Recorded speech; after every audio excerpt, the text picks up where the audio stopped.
한 구절씩 읽어보도록 하겠습니다. 그러나 지혜는 어디서 얻으며 명철이 있는 곳은 어디인가? 그 길을 사람이 알지 못하나니 사람 사는 땅에서는 찾을 수 없구나.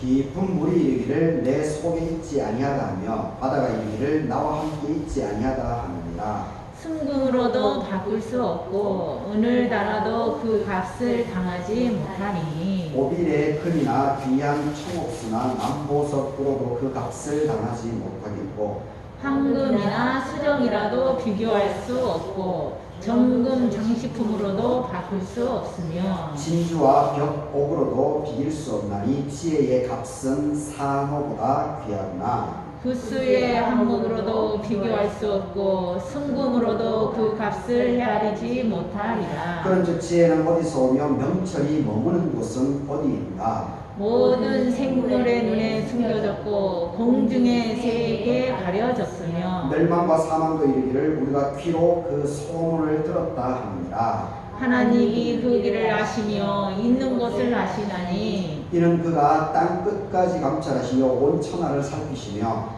바람의 무게를 정하시며 물의 분량을 정하시며 비 내리는 법칙을 정하시고 비구름의 길과 우레의 법칙을 만드셨습니다. 그때에 그가 보시고 선포하시며 굳게 세우시며 탐구하셨고 또 사람에게 말씀하셨도다.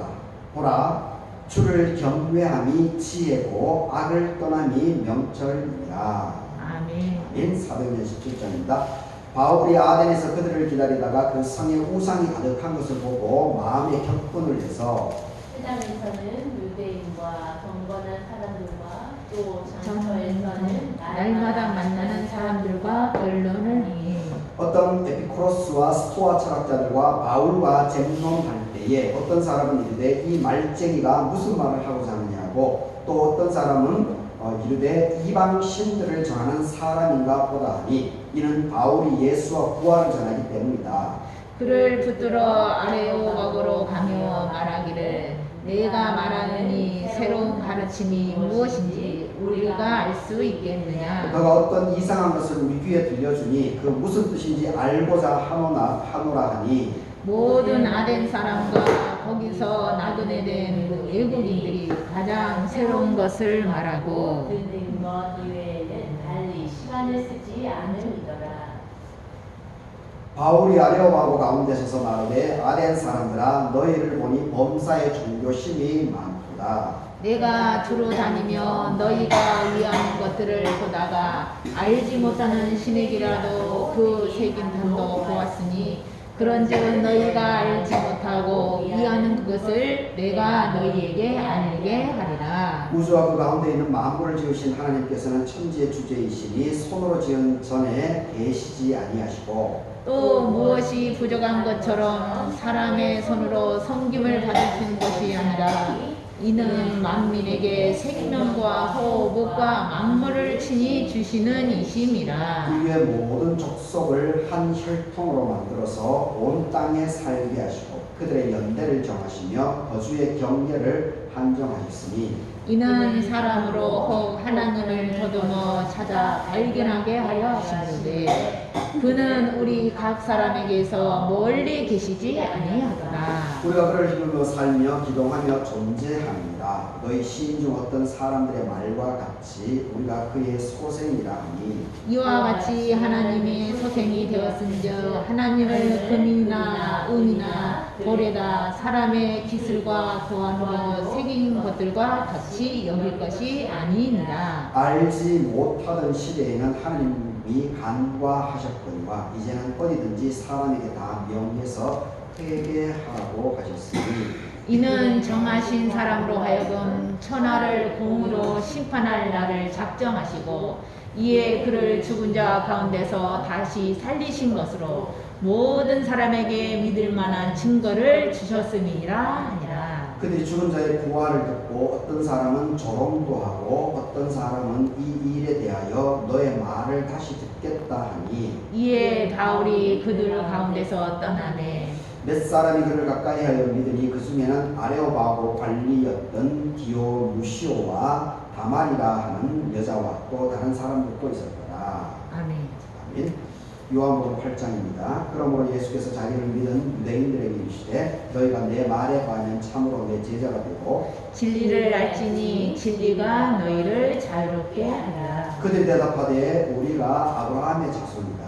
남의 종이 된 적이 없거늘 어찌하여 우리가 자유롭게 되리라 하느냐. 예수께서 대답하시되 진실로 진실로 너희에게 이르노니 죄를 보는 자마다 죄의 종이라. 종은 영원히 집에 거하지 못하지만은 아들은 영원히 거하나니 그러므로 아들이 너희를 자유롭게 하면 너희가 참으로 자유로우리라. 나도 너희가 아브라함의 자손인 줄을 아노라. 그러나 내 말이 너희 안에 있을 곳이 없으므로 나를 죽이려 하는도다.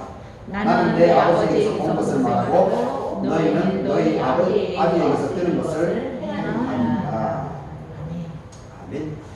오늘 이 본문으로 알지 못하는 신에게 알지 못하는 신에게 제목으로 말씀을 생각을 해보도록 하겠습니다. 오늘 성령 강림절 이후 5번째 주일입니다. 그리고 맥주 감사 주일이기도 합니다.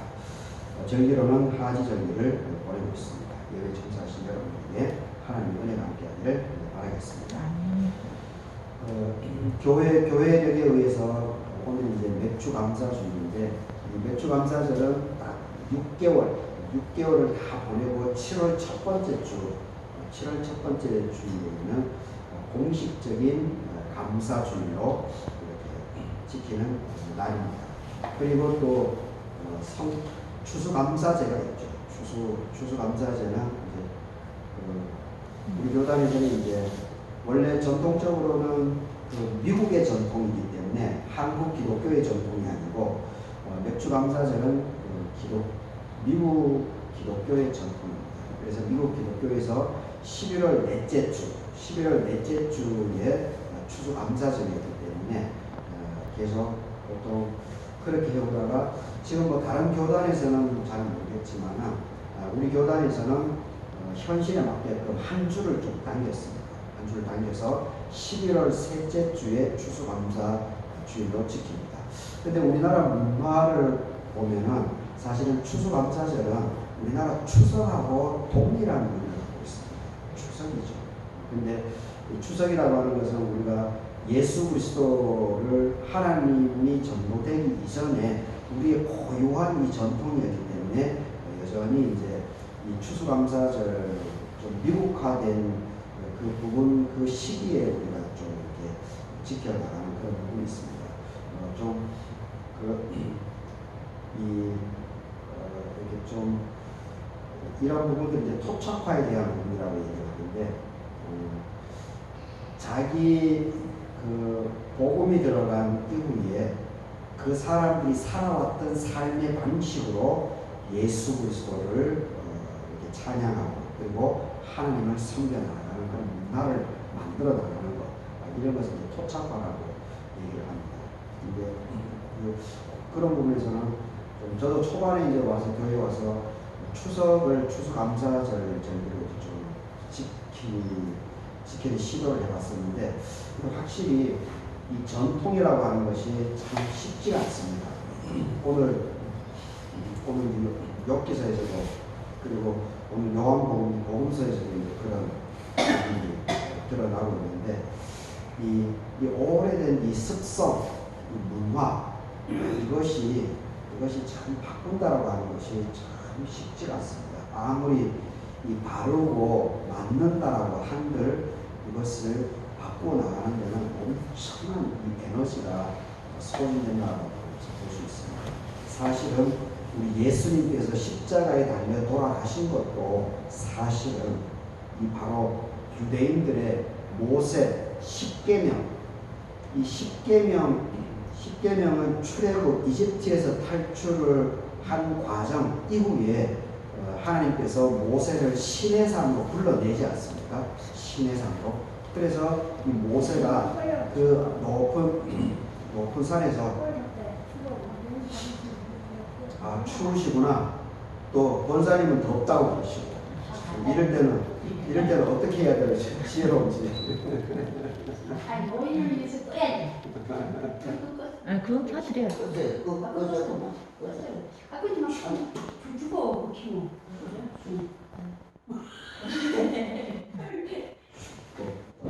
네. 지혜.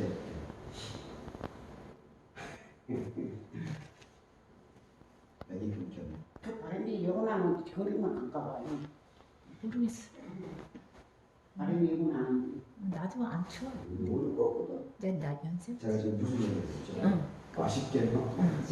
내가 감사합니다. 근데 맞출 수가 있다니. 이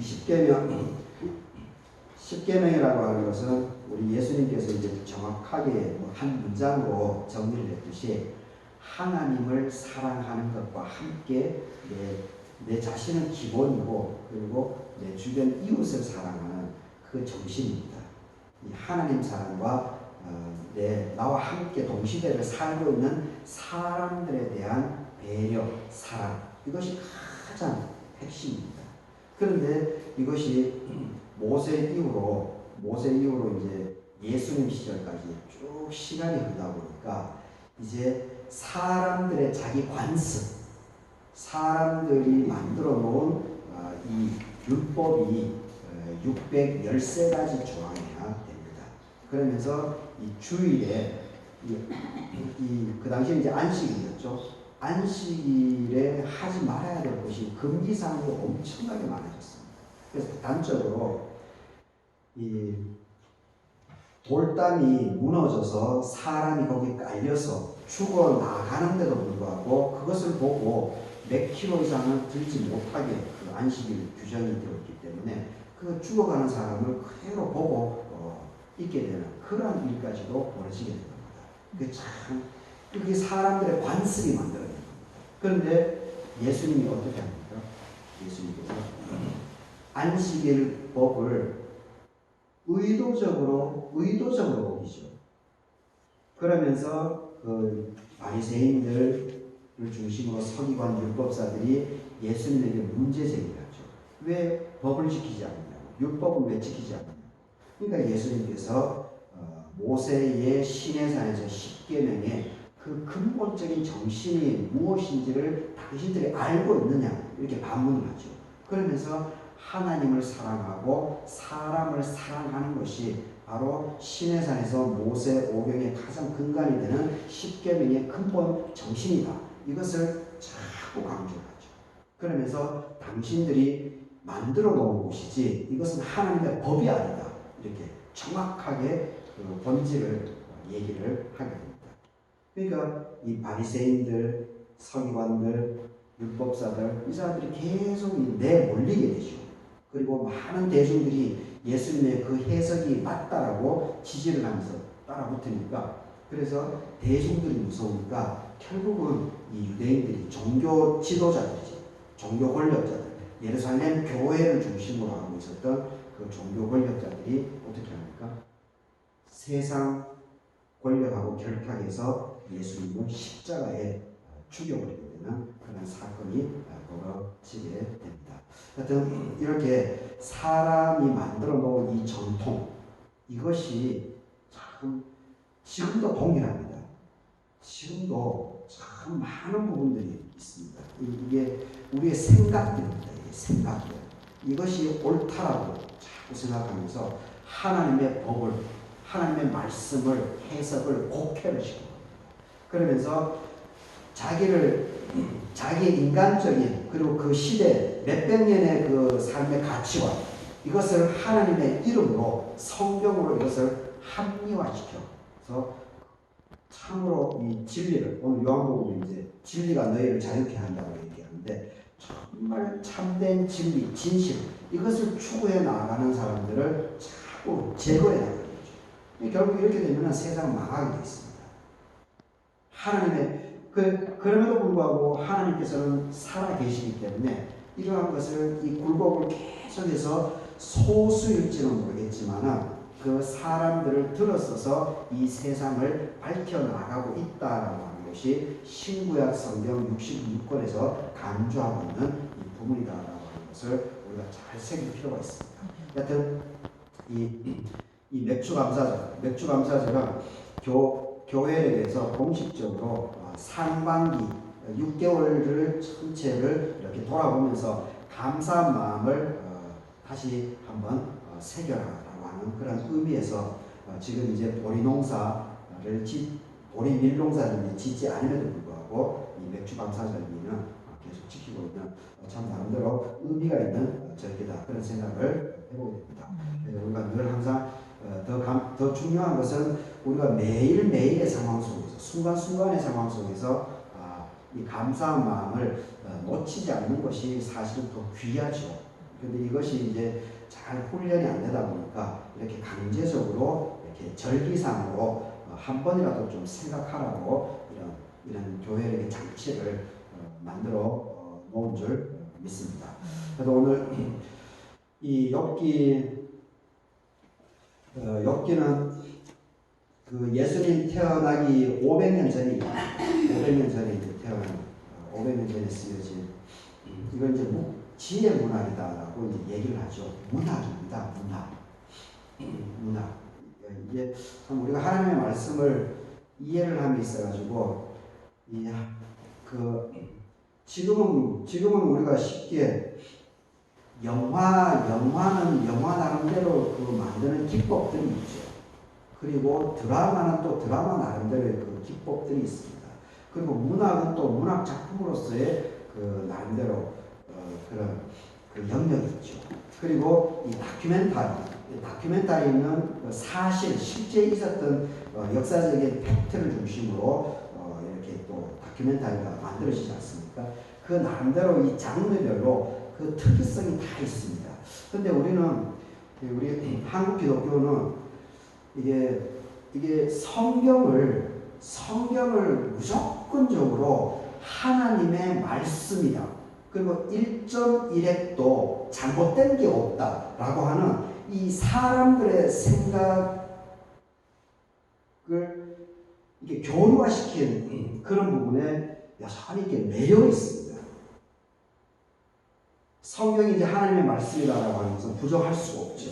그런데 1.1핵도 잘못된 것이 없다라고 하는 것은 그 강조 1.1핵도 잘못된 것이 없다라고 그것을 강조하는 이유는 정당합니다.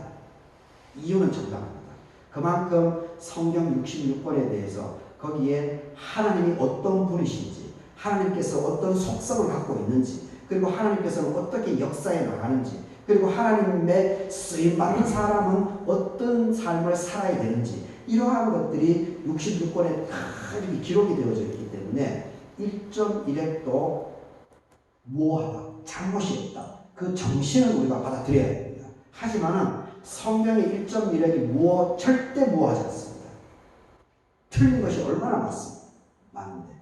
그러니까 우리가 제대로, 그러니까 이러한 부분은 이제 한편으로서는 이러한 것을 이제 종합해서 가르쳐 주는 것이 사실은 신학입니다. 신학. 하나님에 대한 학문입니다. 그런 부분에 있어서 신학이라고 하는 것은 참 중요합니다. 그런데 신학이라고 하는 것이, 배움이라고 하는 것이 교회 공동체, 하나님의 말씀의 그 권위, 이것을 함부로 훼손할 수 있는 여지가 참 많이 있습니다. 저도 이제 그런 과정을 거쳐왔죠. 그래서 이 성경을 무조건 막 비판을 하고 막 갈갈이 찢어버리고. 근데 그런 과정, 근데 우리가 믿음 세계에 깊어지기 위해서는 그런 과정들을 거쳐가게 되어 있습니다. 그냥 1.1핵도 막 무하다라고 해서 무조건 믿어버리는 사람은 어느 순간에 가게 되면 어려움이 닥쳐오게 되면 확 흔들려 버립니다. 뒤죽박죽 되버립니다. 그런데 그러한 고뇌들, 그러한 고통들, 그리고 이러한 하나님을 철저하게 부정하는 그런 시기를 거치면서 그 고통스럽죠. 그런데 그런 과정이 찾아오게 되어 있습니다. 이 믿음 생활이라고 하는 것은. 그런데 여기서 낙오되지 않고 여기서 자기 믿음을 부여잡고 꾸준하게 그 고난, 고통, 정신적인 번뇌, 이것을 돌파해 나가고 이것을 한 차원 넘어서버리게 되게 되면 그때부터 정말 탄탄해집니다. 그 과정을 거쳤습니다. 사도 바울. 그리고 어거스틴도 그런 과정을 거치고 베드로도 그런 과정을 거쳤죠.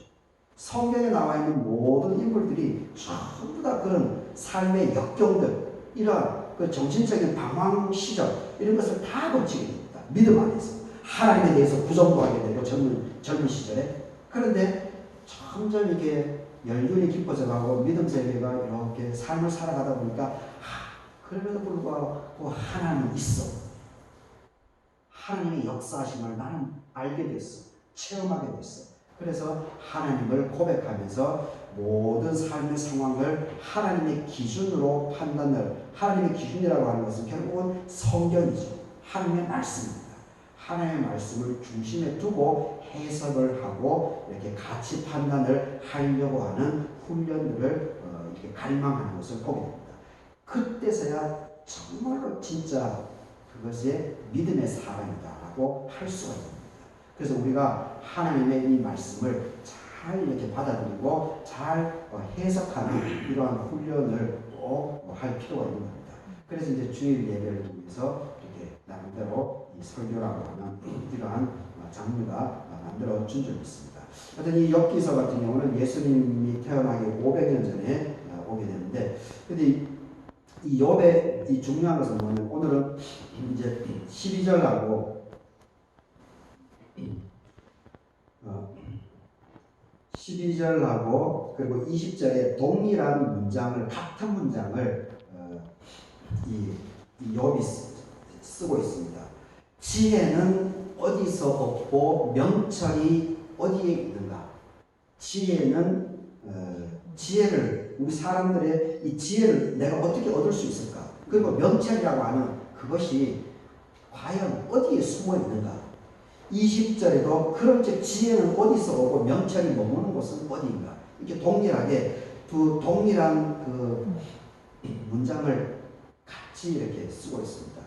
그러니까 이 욥이라고 하는 것이 지혜와 명철에 대해서 아주 갈급한 마음이 있는 겁니다. 그리고 이것이 정말 어디서부터 이 근원이 어디서부터 오고 있는가? 이것을 아주 심도 있게 고민을 하는 거죠. 철학적인 고민입니다. 아주 심오한 고민입니다. 단순한 그런 고민이 아닙니다. 삶의 아주 욥이 이 욥기 내용이 어떠합니까? 동방에서 가장 부자라고 하지 않습니까? 아브라함하고 비교할 수 없을 정도로 부자입니다. 아브라함 비교가 안 되는 부자였습니다. 그런데 이 욥이 그리고 부자임에도 불구하고 이 사람이 신앙생활이, 믿음생활이 하나님에 대해서 철저합니다. 보통 부자가 돈이 있고 권력이 있고 하면은 그 돈, 권력 여기에 믿고 그냥 눈에 보이지 않는 하나님이기 때문에 우습게 생각할 수 있습니다. 그런데 욥은 그러지 않습니다. 부자임에, 동방에서 그렇게 삐까번쩍한 부자임에도 불구하고 하나님에 대한 신심이 대단합니다. 그러니까 이게 사탄이 희생이 나는 거죠. 하나님께 찾아가지고 욥이 부자이기 때문에 당신을 그렇게 믿는 것이지, 욥에게 부자 다 허물어져 버리면 당신을 믿을 수 있느냐고 한번 해보라고. 그래서 하나님께서 이제 그 시험을 하는 거죠. 이 문학 작품입니다. 시험을 하는 거죠. 그래서 욥이 갖고 있었던 재산을 다 사라지죠. 그리고 두 번째는 자식 10명이 다 사라집니다. 그리고 마지막으로 부인까지도 하나님께서 가져가 버리게 되죠. 이 얼마나 처절한 고통입니까? 세상에 그런 삶을 경험한 사람은 세상에 드물 겁니다. 아주 드물 겁니다. 그런데 그런 고난이 찾아오니까 욥의 3명의 친구들이, 그러니까 이 욥기의 배경이 예수님 500년 전인데, 근데 바벨론 포로기 70년의 그 막바지 어원입니다. 막바지. 그러니까 이 유대인들이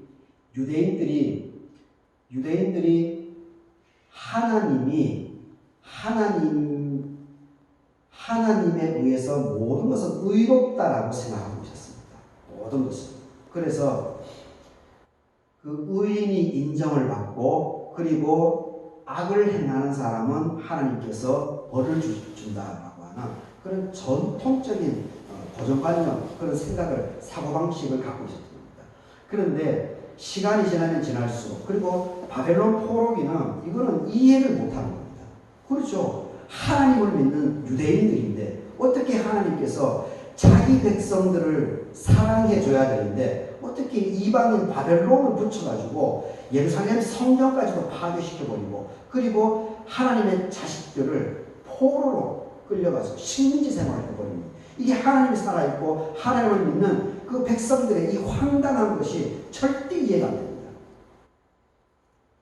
자기들 유대인들의 고정관념 속에서. 그러니까 바벨론 포로기를 70년 동안 하다 보니까 이제서야 이제 답을 찾아나가기 시작합니다. 아, 하나님의 섭리라고 하는 것이 꼭 그렇지만은 않구나. 내가 의롭게 살아간다라고 해서, 내가 의롭게 살아가는 것이 중요하긴 하지만, 근데 의롭게 살아간다라고 해서 나에게 나쁜, 인간적으로 볼 때 좋지 않은 경험을 할 수도 있구나라고 하는 그러한 가능성을 문을 열어보기 시작합니다. 그것이 이제 신학적으로는 이제 신정론이라고 하는 개념을 씁니다. 신정론. 도대체 하나님이 뭐 하느냐고. 우리 믿는 사람들을 왜 이렇게 어렵게 하느냐고. 왜 바벨론을 붙여가지고 예루살렘 성전까지 파괴를 시킵니까? 도대체 하나님이 있으면 이런 일이 일어날 수 있습니까? 이렇게 하나님께 반문을 하는 거예요. 이것이 이제 신정론이라고 하는, 그러니까 욥기에서 이제 그런 개념이 이제 부각이 됩니다. 우리 삶을, 우리 현재 삶도 그렇죠. 내가 하나님을 잘 믿고 잘 살아가는데도 내가 이해하지 못하는 일이 꼬이거나 잘못된 일, 오해받는 일, 이러한 일들이 우리에게 실제로 있지 않습니까? 그러니까 욥이 거기에 대해서 고민을 깊이 하는 거예요. 도대체 왜 나에게 이런 일이 벌어집니까? 왜 우리 민족에게 이 바벨론이, 하나님께서 우리 믿는 사람들 왜 바벨론에게 붙이셨는가? 그래서 거기서 이제 깨달은 것이 뭐냐? 깨달은 것이, 하나님께서는 그럼에도 불구하고 우리를 사랑하기 때문에, 우리가 하나님 예루살렘 성전에서부터, 거기서부터 우상을 드려오고, 그리고 어려운 사람들, 이런 사람들을 함부로 무시하고 그 사람들의 땅을 빼앗고, 아합처럼, 이세벨처럼 임금이라고 하는 권력을 갖고 있었기 때문에 하나님께서 레위기에서 금했던 그 땅을 그냥 돈과 권력으로 빼앗아버리지 않습니까? 나보셋으로. 이렇게 하나님의 법을 어기는 겁니다. 그러니까 내부적으로 썩어나가는 거죠. 그러니까 하나님께서 유대인들에게, 하나님의 자녀들에게 하나님의 법을 제대로 알고 제대로 실제적으로 지켜서 따라가라, 이렇게 그것을 깨닫게 하기 위해서 자기 스스로가 정화가 안 되니까 하나님께서 바벨론을 붙여주시고 아시리아를 붙여주시고, 그리고 그렇게 했다라고 하는 그러한 고백을 이제 그제서야 하는 겁니다. 그것이 깨닫는데 바벨론 70년의 시간이 걸린 겁니다. 그러니까 이게 참 그런 의미에서 이게 대단한 거죠. 욥기라고 하는 것이 그냥 단순하지 않습니다. 이런 깊은 이 시대적인, 역사적인 그 역사를 살아가면서 한 인간으로서 그것을 회피하지 않고 아주 깊이 있게 고민을 합니다. 그러면서 신앙의 답을 스스로가 찾아나가는 겁니다. 그게 이제 욥기서의 기록이 잘 되어 있는 겁니다. 그래서 지혜가 과연 어디서, 지혜를 어떻게 하면 얻을 수 있고, 그리고 명철이라고 하는 것이 과연 어디에 숨어 있는가, 어디에서부터 근간을 찾을 수 있는가, 이렇게 얘기를 하는 겁니다. 그래서 여기서 뭐 구구절절 깊은 물에도 바다 이야기도 나오고, 그리고 여기서 이제 16절에서부터는 뭐 황금 보화에 대한 부분이 나오죠.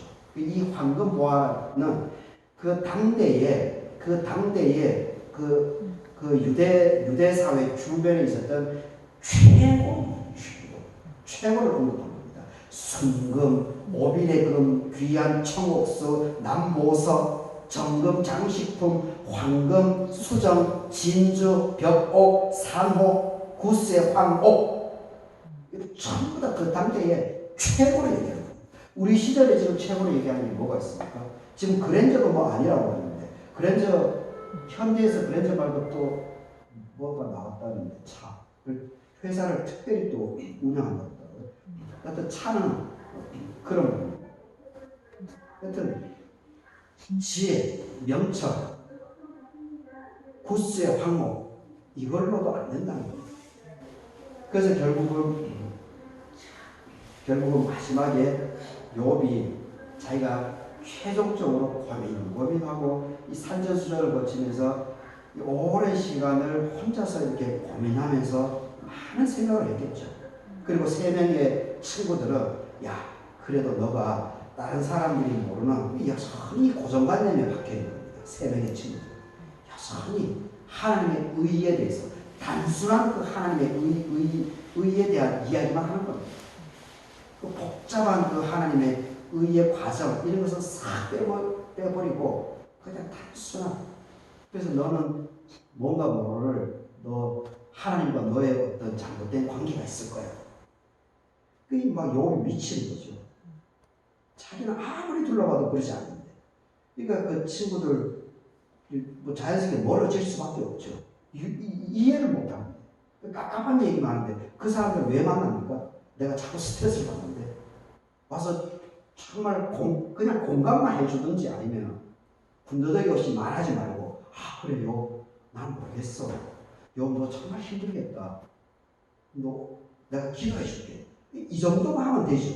그런데 자기가 생각하고 있는 그 짧은 그 하나님에 대한 그 고정관념 이걸로 욥은 벌써 정신세계가 대학원생 이 정신세계 수준으로 가 있는데 초등학교 이 정신 수준을 가지고 이 욥을 자꾸 설득을 하고 욥에게 권면을 하니 이 욥이 짜증나죠.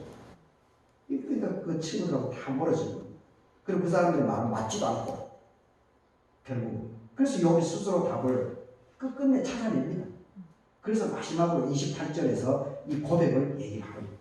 같이 한번 읽어보겠습니다. 28절 또 사람에게 말씀하셨도다 보라 주를 경외하니 지혜다 악을 떠나니 명철이다. 하나님을 경외하고 악에서 잘못된 길에서 벗어나라는 겁니다. 하나님을 사랑하고 이웃을 사랑하라는 겁니다. 예수님께서 10계명에 정리한 것 그대로입니다. 이 답입니다. 하나님을 경외하고 하나님을 알고 하나님을 잘 섬기는 우상숭배하지 말고 은근히 중요하죠. 물질적인 생활 절대 부정하면 안 됩니다. 오히려 예수 그리스도를 믿는 사람들이